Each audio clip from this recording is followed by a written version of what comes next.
Plooy hits back-to-back tons as Derbyshire take the reins.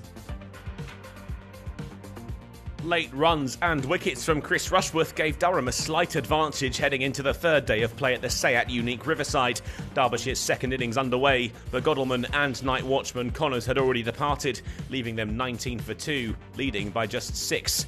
And Durham turned the screw early. Leus pinned in front by Salisbury, a brain fade from the batter. Derbyshire in a spot of bother now at 23 for 3. Madsen tried to add some stability, but couldn't mount the recovery. LBW to Rushworth, who had 10 in a match for the 5th time in his career.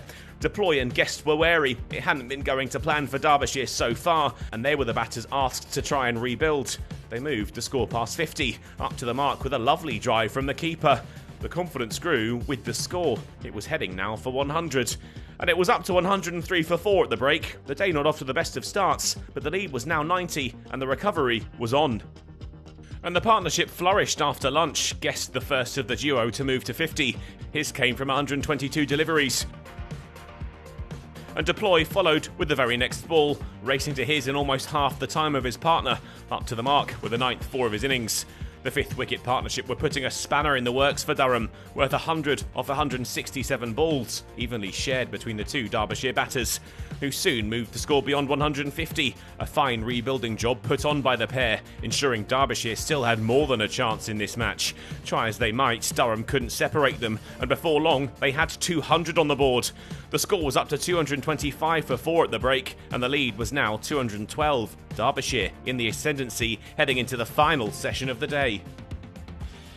And their dominance continued after the break. Plooy with back-to-back hundreds when he pushed a single into the leg side off the bowling of Scott Borthwick. It had been quite a few weeks for the Derbyshire number 6, and Guest joined him on 3 figures with the next ball. The shot, almost a carbon copy of Plooy's before him.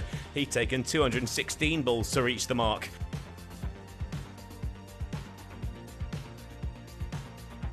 The 200 partnership was an inevitability. Plooy, the man to take them there.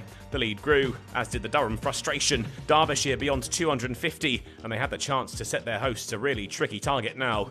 The lead was up to 271 when Durham finally had the wicket they were desperate for. Rushworth with yet another important one. Plooy out for 134.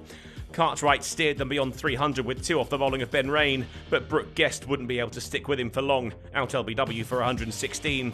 Derbyshire marched on all the way through to the close. The score now 329 for 6, and their lead already a competitive 316.